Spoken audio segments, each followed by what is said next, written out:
Loan ना चुकाने के चक्कर में आपको जेल जाना पड़ सकता है भाइयों। अब थोड़ा सा कह रहा हूँ, मुद्दा थोड़ा सा आपको समझना होगा। बहुत सी चीज़ें हैं लेकिन आप लोग ये समझ रहे होंगे। जेल सब सुनकर आपको ऐसा लग रहा होगा भैया लोन के चक्कर में कभी जेल नहीं होती ये वो।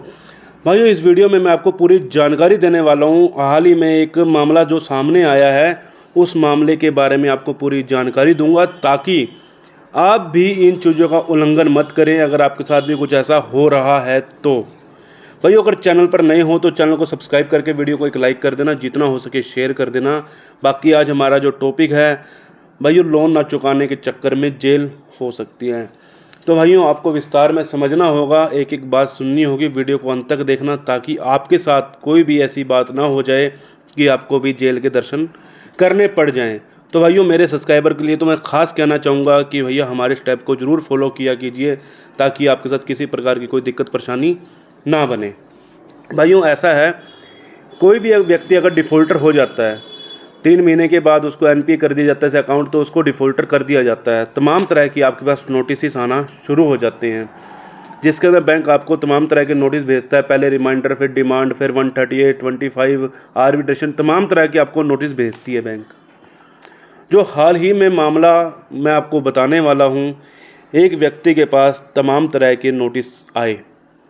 मैं बैंक का नाम लेना भी चाहूँ या नहीं लेना चाहूँ तो भैया बताने की ज़रूरत नहीं है, बाकी आपको समझना चाहिए और उस चीज़ का आपको बिल्कुल भी उल्लंघन नहीं करना चाहिए।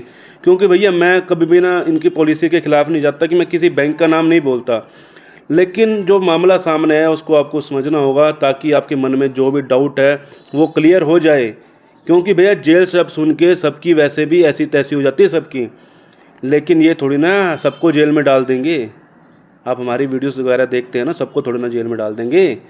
भैया देखो जब कोई व्यक्ति डिफ़ॉल्ट कर जाता है तो उसके भी जो तमाम तरह के नोटिस आते हैं। अब मैं जो विस्तार में आपको उस बात भाई की बात बताने वाला हूँ जिसके साथ ये हुआ है, उसके पास तमाम तरह के नोटिस आए। पहला नोटिस आया, उसके बाद दूसरा नोटिस आया, तीसरा नोटिस आया, चौथा नोटिस आया, तमाम तरह के उसके पास नोटिस आए। लेकिन उसने उस नोटिस का किसी प्रकार का एक भी जवाब नहीं दिया। जब उसने वो जवाब नहीं दिया, उसके पास 1 साल के बाद उसके पास एक सम्मन जारी किया। जो सम्मन था उसके अंदर उसको कोर्ट में तारीख दी गई थी कि इस तारीख को आपको कोर्ट में आना है। ठीक है, उसने उसको उल्लंघन किया, उस नोटिस का, उस सम्मन का उल्लंघन किया। उसके बाद पहली तारीख, दूसरी तारीख, तीसरी तारीख, ऐसे करते करते नाना करते उसके पास 10 सम्मन, 10 तारीखें उसके पास आ गई। लेकिन उसने एक भी तारीख पर नहीं गया वो। ठीक है, जब वो एक भी तारीख पे नहीं गया तो भैया उसके ऊपर जज साहब ने उसके ऊपर जो पेनल्टी लगा दी, उसको रातों रात उसके घर से उठवाया और सवेरे सवेरे उसको पेश कर दिया कि भैया आप हमारी कोड का उल्लंघन क्यों कर रहे हो। पेमेंट के चक्कर में नहीं उसको उठाया, उसको पेमेंट के चक्कर में नहीं उठाया। अगर वो पहली तारीख में ही चला जाता, समझने की कोशिश करना, अगर वो पहली तारीख में ही चला जाता तो उसके साथ ये दिक्कत ना आती। आज उसको जेल में जाना पड़ा, जिस कारण उसको बहुत ज़्यादा कहते हैं ना शर्मनाक चीज़ होती है। कई व्यक्ति जो रेपुटेटेड घर के होते हैं, लेकिन भाई वो व्यक्ति एंजॉय कर रहा है, मस्ती कर रहा है, उसको इस चीज़ से कोई मतलब नहीं है कि मैंने लोन लिया, मैंने देता, वो मस्ती में है पूरा, उसको कोई इस चीज़ से मतलब नहीं आ रहा है। नहीं होती जेल तो नहीं होती। लेकिन हम आपको इस चैनल के माध्यम से बताना चाहते हैं, अगर आप लोन की किस्त के चक्कर में जेल नहीं है, ये मत सोचिए कि लोन नहीं चुकाओगे तो आपको जेल हो जाएगी। लेकिन अगर आपके पास किसी प्रकार का वारंट आया है, सम्मन आया है, उसका कभी भी उल्लंघन मत करें। अगर आप उसका उल्लंघन करेंगे तो भैया आपको जेल का रास्ता देखना पड़ सकता है। जब भी बैंक आपको किसी प्रकार का नोटिस भेजती है तो भैया उसमें साफ शब्दों में सब कुछ लिखा होता है, उसको पढ़ना, समझना। अगर आपको समझ नहीं आ रही तो एक एक्सपर्ट के पास जाइए, उनसे पूछिए, एक एडवोकेट का सहारा लीजिए। अगर आपको इस चीज़ की समझ नहीं आ रही तो भैया मैं आपको एक ही चीज़ बोलूँगा कि भैया कभी भी किसी भी प्रकार के नोटिस को आप इग्नोर मत किया कीजिए। मेरे सब्सक्राइबर के लिए मैं ख़ास ये शब्द बोलना चाहूँगा कि भैया आपने कभी भी किसी भी प्रकार का नोटिस का उल्लंघन नहीं करना। क्योंकि जब आप इन केस में आप जैसे आप आपका चाहे 2 लाख का है, 3 लाख का है, वैसे तो वो जो लोन था 3 लाख का था, जिसकी मैं बात कर रहा हूँ वो 3 लाख के लोन के ऊपर था। लेकिन उसके साथ दिक्कत क्या थी, उसने लोन की किस्त नहीं भरी थी, और दूसरा उसके साथ उसने कोर्ट का उल्लंघन किया। देखो भैया, उसको लोन के चक्कर में नहीं पुलिस ने अरेस्ट किया, उसको जो अरेस्ट किया कोर्ट, माननीय कोर्ट के तमाम तरह के दिए गए सम्मन और तमाम तरह के नोटिस जारी करने के बाद जब उसने उस नोटिस को इग्नोर किया तमाम तरह से, तो भैया उसके ऊपर जो है अरेस्ट वारंट निकाला गया 89 के तहत।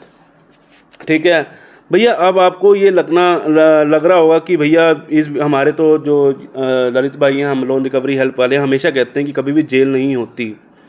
तो भैया अगर आप माननीय कोर्ट की उल्लंघना करते हैं तो भैया आपको भी जेल में जाना पड़ सकता है। इसलिए आपको स्पष्ट कहेंगे, एक ही चीज़ बोलेंगे, तमाम तरह के नोटिस अगर आपके पास आ रहे हैं तो भाइयों एक एडवोकेट का सहारा आपको लेना चाहिए। अगर आप एक एडवोकेट का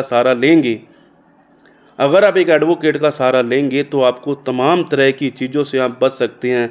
सबसे पहले बैंक को एक प्रायर नोटिस वाया एडवोकेट आपको भिजवाना चाहिए। अगर आपके साथ कोई दिक्कत परेशानी बन चुकी है तो, अगर दिक्कत परेशानी बन चुकी है, आपको लग रहा है कि अब मैं लोन को नहीं चुका पाऊँगा, तो एक एडवोकेट का सहारा लें और बैंक को एक प्रायर नोटिस वाया एडवोकेट पहुंचा दें। ठीक है, अगर आप एक प्रायर नोटिस भी बैंक को पहुंचा देते हैं तो तमाम तरह से, अगर मान के चलो आपके ऊपर बैंक पर सबसे पहले 138 का केस कर रहा है, 25 का केस कर रहा है, वो केस क्यों कर रहा है बैंक? क्योंकि आपने सबसे पहले तो उनको कोई वार्निंग इन दी, आपने उनको कुछ बताया ही नहीं। अगर आप उनको बता देते हैं कि भैया हमारी थोड़ी सी कंडीशन ख़राब हो चुकी है, अभी मैं लोन देने में असमर्थ हूँ, मुझे कुछ समय चाहिए, बैंक आपको कुछ समय भी दे सकता है। अगर बैंक समय नहीं दे रहा उस दौरान, तो भैया आपके पास एक प्रायर नोटिस है जिसका सहारा आप इन फ्यूचर कर सकते हैं अगर आपके पास किसी प्रकार की धारा लगती है तो। क्योंकि 6 महीने के अंदर अंदर बैंक करना चाहे तो केस भी कर सकती है। ठीक है ना, अगर वो केस करना चाहे तो कर सकती है। ये मत सोचना कि बैंक है तो कुछ भी नहीं करेगा, आप मज़े ले रहे हैं, घूम फिर रहे हैं, तो ऐसा कुछ नहीं है। आपको इनके कभी भी कोर्ट के मामले में आपको समझना चाहिए कि आपको माननीय कोर्ट का किसी भी प्रकार का सम्मन आ रहा है या किसी प्रकार का अगर आपके पास नोटिस आ रहा है तो उसका उल्लंघन मत कीजिए।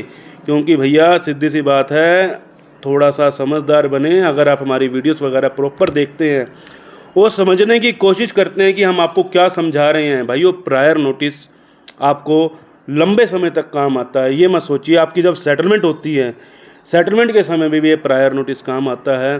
तो ये मत सोचिए, इंटीमेशन लेटर है भाइयों, इंटीमेशन लेटर। आप बैंक को एक इंटीमेशन दे रहे हो कि भैया मेरी कंडीशन ठीक नहीं है। अगर आप माननीय कोर्ट का उल्लंघन करेंगे तो भाइयों जिस प्रकार इस व्यक्ति के साथ हुआ था तो आपके साथ भी हो सकता है। तो भाइयों उम्मीद करता हूँ आपको जानकारी समझ आ गई होगी कि भाइयों किसी भी प्रकार के नोटिस को इग्नोर मत करें। अभी लोग यहाँ पर कमेंट करेंगे, भाई 4 साल हो गए मैंने तो लोन नहीं भरा, मेरे साथ कुछ नहीं हुआ, आपकी किस्मत अच्छी होगी। भाइयों जब कहते हैं ना ऊँट पे बैठे हुए व्यक्ति को भी कुत्ता काट लेता है, तो भैया उस कुत्ते से कटवाना ज़रूरी है क्या? जब आपको एक चीज़ पता है कि मेरे साथ ये प्रॉब्लम हो गई है, तो भाइयों एक प्रायर नोटिस भेज दीजिए या फिर कोर्ट का उल्लंघन मत कीजिए। क्योंकि अब जब कोर्ट का उल्लंघन करेंगे तो भैया कोर्ट का उल्लंघन करने पर तो जज साहब को गुस्सा आएगा ही आएगा। ठीक है ना, जज साहब को गुस्सा आएगा तो वो कहेगा डालो जेल में। तो इससे बढ़िया भाइयों पहले ही समझ जाओ। थोड़ा सा आपसे रिक्वेस्ट करता हूँ, अपने जितने भी सब्सक्राइबर हैं सबसे रिक्वेस्ट करता हूँ कि भैया कभी भी इन चीज़ों का उल्लंघन ना करें। मिलते हैं किसी और इन्फॉर्मेटिव वीडियो के साथ। जय हिंद, जय भारत।